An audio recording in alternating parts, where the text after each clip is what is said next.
I'll tell you what happened to me at Chipotle yesterday. I'll just dispense of this now, and you tell me. This is interesting to me about what happened, and I thought it started out badly, and it turned out I thought they did a nice job. Now, I've been public. I'm not a huge fan of Chipotle. I've never understood why everybody loves Chipotle. Biggie is a big fan, and I've eaten there 4 or 5 times. Recently, I ate there, and I had chicken and black beans and guacamole. I was Mediterranean, all right, fajita vegetables. And I thought their guacamole had very little taste. It was like paste to me. I didn't think it had much of a taste. Somebody emailed and said, try this. There's a certain type of chicken they use now. And he says, it's got a ton of flavor, and I think you'll like it. So I thought, you know what? I'm going to try it. And my dear friend, my best friend in the whole world is sitting right there. It's Biggie. And I said, this is a guy who loves it. He's never steered me wrong. He's always recommending TV shows and such to me. I don't know why I make such fun of him behind his back. I want to apologize again. It's not necessary. Yeah. I don't know if Dave heard about the joke train. Did you hear yesterday? Listen, well, let's see how he reacts, Biggie. Biggie had a prediction. All right, you know our friend Christian, our colleague, came in. Right. Okay, and I just heard he was getting married. It's the first time since I saw him since he said he was going to. Me too. And he's engaged, so he stopped by the office, and I was like, congratulations to Christian, who's a nice kid, young and now ready to get married, engaged. So we asked, well, how'd you meet the girl? All that, when's the wedding, all that. And then Chris Demm says, well, what does she do for a living? And he says, she's a cardiac nurse. Yep. And I say, so Biggie's going to meet her before the rest of us.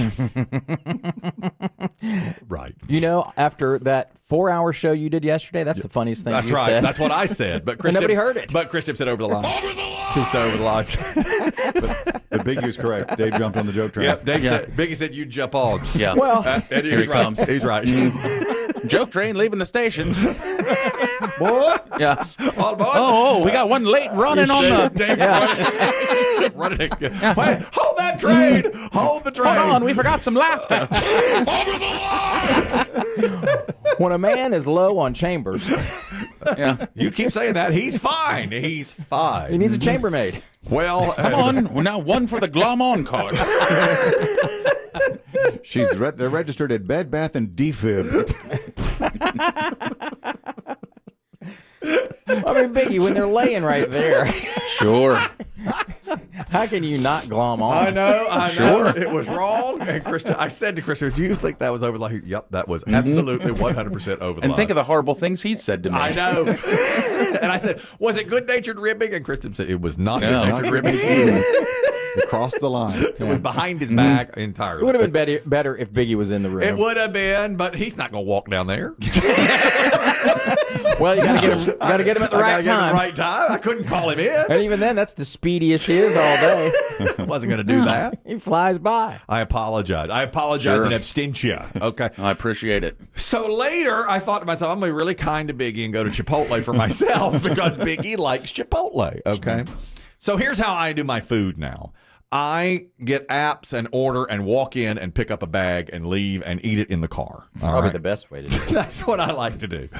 Almost every day, I go to I go to the gym from noon to 1, and by 5 after 1, I'm standing in some store, grabbing a bag, and then eating it in my car. A lot of times I'll go to what I call the $12 salad store. Yeah. Okay? Very near my gym is a Chipotle, literally walking distance, right beside it. Right there. And so I thought, okay, I'm going to do this. I downloaded the Chipotle app before I left here, and I ordered a burrito bowl just like I wanted it, with a suggestion from a listener for the beef to be this or the chicken to be this type of chicken. They were advertising it on TV. I can't remember the name. Oh, really? Oh, yeah. I've seen it. Yeah, it's cooked with pineapple or something. Yep. So I thought, okay, this sounds like something I would like. And so I order it, and I scheduled it for 12:50. You can schedule. What time do you want? I scheduled it for 12:50, knowing I'd walk in there at 2 minutes after 1. Because sometimes they're busy, and so I've learned this from other places. If you schedule it like 10 minutes early, a lot of times you get there and it's just coming out. Their busiest time of day. Exactly. So I walked in, and it was packed to the gills with the line. And there was one station, it says pick up delivery, pick up items here for everybody, and including DoorDash and everybody. Do they have the bag section? Do they have like a wall of just bagged up food ready to go? That's right. With stickers on it with the person's name on it. And they even have it alphabetized like A through E, and that way. They've got it on the shelf so you can go right up and pick it up. Good job. And I see people picking it up left and right. And the place is packed. Well, I look at my app and it says food has Food is ready for pickup in our delivery area, in our pickup area. Well, beautiful. Well, I go over there, look through the bags. My bag's not there. See, Aronson, Abrams. Did you use the right name? I did. Okay. I did. I used the right name. And I went over to the young lady working the register. Now, she is as busy as she can possibly be. And I say, "Ooh, excuse me." I said, "It says here on my pickup thing that it's ready for pickup, but it's not there." And she said, "Well, they're behind back there." And I said, "But why would it say on my app it's ready for pickup?" And she says, "I don't do the app." And then that's it. And that's all she says. Ooh. I said, "Oh, okay. All right." So right there, I'm like, okay, strike one. I'm upset. Little attitude there. I'm Unneeded upset. attitude. But she's really busy, okay? And then I see a guy come from around the corner in the back with 5 more bags in his hands. He puts them up there. So I go over to it. I put on my Surely your bag is there. I put on my Benjamin Franklin glasses, and I look. All right, and I don't see a thing. Are you dripping sweat from the gym? Yes, I am. Yes, I am. I'm in sweaty clothing, and now my nipples are starting to burn because I'm. It's a salty sweat, and because I just expected to go in and pick it up.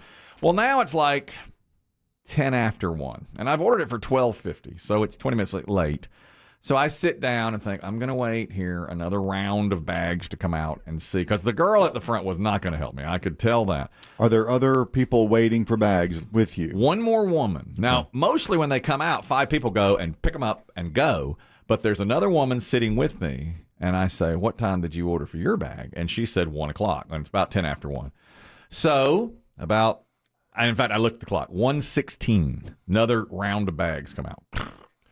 I go up to it, quickly scan it now with my Benjamin Franklin glasses on. Okay, it's not there. So I say, "Woohoo, sir." He's the guy that's bringing them from the back. And I say, "I have it here that it's supposed to have been picked up at 12:50. It's now 1:16. My bag's not here. And it says ready for pickup."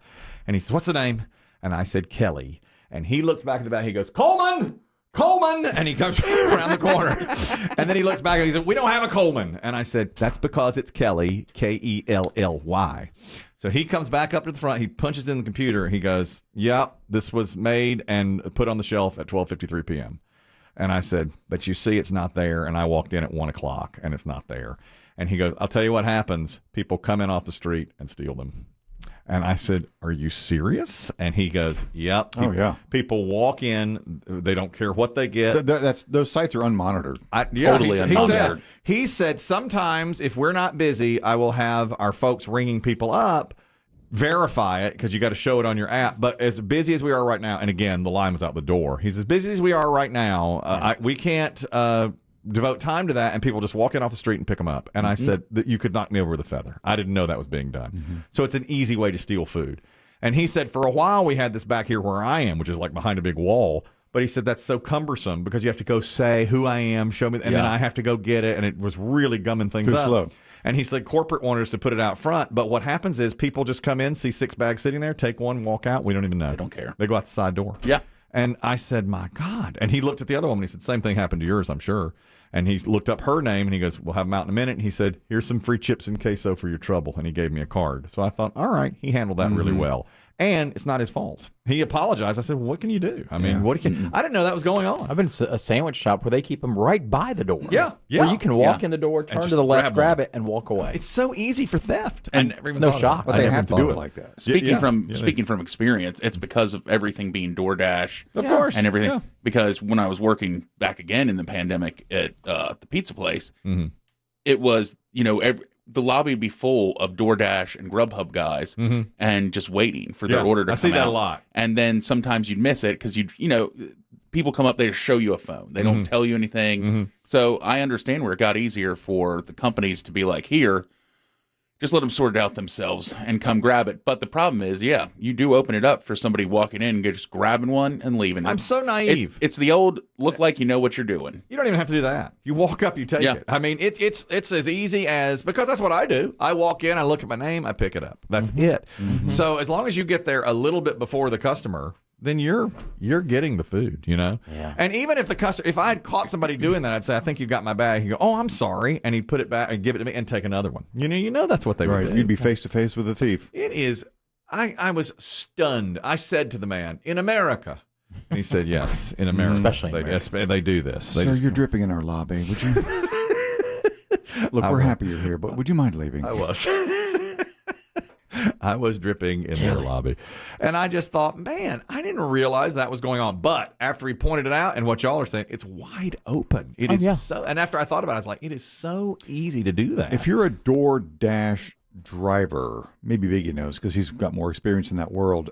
You go in and pick up the customer's bag, right? Yes. It's not your name. That's right. They're just randomly selected. Well, the ones I've seen, and believe me, I looked at a lot of them yesterday, it said like DoorDash for Kim, and the person would go in, and you could tell who the DoorDash guys were. You know, they would come in, they'd know. They have a look about them. They have a look about them. They really do. That's right. It's usually pajamas and slippers. That's right. And slightly glazed over in the eyes. I was like, that's a DoorDasher, that's a DoorDasher. And they'd wait 2 minutes, and here come their stuff, and they'd grab a lot of times big bags for offices, you know. Okay. But mine was just a little bag. Mm-hmm. And that's all I want is my one little bag. And I said to the guy. So you think the thief opened yours and said, this is just in a bowl.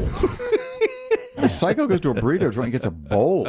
Yeah, I'm sure he was disappointed when he got it. How was it when I didn't like it? Yeah, I didn't. I mean, all that for that. Yeah, I have to say, I'm just not a fan of Chipotle. You going to delete that? Yeah, I'm never going back. Even though he treated me really well, I will give them high marks because I thought that manager did a good job. Very nice. Told me what happened. He didn't have to give me the chips and queso. I would have understood. Eddie, you're talking about food stealing. Go ahead. At like Little Caesars, they have like this big glass locker thing, and when you order with your app, you put a little code in, and that unlocks it. That's smart.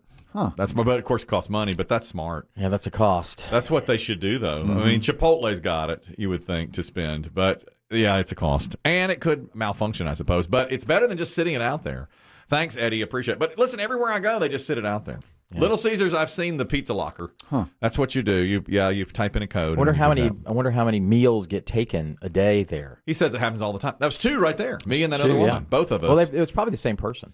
Probably was. But at the busiest time, it's so easy. You know? Sure it is. I mean, if it was 3 o'clock and there's nobody in there, but this was 1 o'clock. But nobody monitors that stuff. No, they do not. You could do it when it's not busy. They don't know. Well, you're probably right. I mean, I could easily do it anywhere I go. But it never dawned on me. I'm too trusting. Mm-hmm. I'm too naive about this. John, you're talking about stealing food now. This is what happened yesterday at Chipotle. Go ahead. I hate to call it stealing. I'm a school counselor. That's probably not the best thing. Mm-hmm. But when I was in college at VCU, we would go to a particular Burger King after the bars closed, and people would come in, and they were drunk, and it was late, so they had to wait for their food to be prepared. We would just stand in the back and wait for them to call out orders, and people were drunk. They'd walk out. They'd fall asleep. We just go up and get the food, and then go in the back, in the room, and we'd have a feast right there in the Burger King lobby for food that we didn't buy. Well, it's hard not to call it stealing, but at least the drunk was there. At least he had a chance at it because he's standing in the could have heard his name dining room. Yes, you know, in the Chipotle case, you're not even there. I wasn't even there yet, and somebody just walks in and takes it. Did he say VCU? He did. That's my school. That's Chris Demm's alma mater. Yes, sir. All Is that the Burger King on Gray Street, or have they moved? On the Burger King on Gray Street. That's your BK. Oh my God. That's Chris my spot. BK. It's a BK Lounge. That's his Burger King. Thank you, John. How about that? Look at these two hooking up. Yeah, man. You should have done Nation. that. You should have done that. You were drunk plenty at VCU. Plenty. Yeah, I know that. By the way, listen, not VCU, but TCU. We're going to play a football coach's speech to his team about sexual consent. I'm just going to play it for my son when he goes off to college. That's how good it is. Biggie heard it. Yeah. What do you think? I liked it. I do too. And it's going viral now because he's talking about what you do and how you treat a woman properly. Avengers Joe, you're talking about stealing food. Go ahead.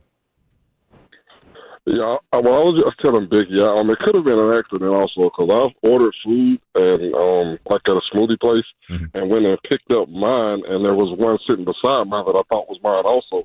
So I took them both and got home, and me and my girlfriend were complaining that we didn't get the right things. Well, when we looked again, it turns out I grabbed one of the wrong ones. Oh, you grabbed the wrong, by mistake, by accident. Yeah, I mean, it can happen, I guess, but it happens. I bet it happens in every restaurant in the to-go bin every day. Every day. The guy told me, the manager said this happens all the time. In total, how long were you there? How Thanks, long did it take Joe. to get your food? Well, I got in there about 1, and I left about 1:23. I mean, but once he learned about it, it took him 5 minutes. They made it immediately, and they're making it in the back. I mean, they're that busy. The Chipotle was the first one, I think, to start a separate station. Yep. When everything became pickup that was no longer part of the line. That's right. Okay, so there's like an in-person line, and then there's just a to-go line? Exactly. Yes. And the to-go is just made in the back. I think other restaurants would be smart to do this. My $12 salad store doesn't do that. So there's just one line. Yeah. So when I stand in line, for instance, to order, and I see them making to-go, they'll say, "Hold on just a minute, sir," and they'll start making another one. That irritates me. Mm-hmm. I like how they're in the back making it.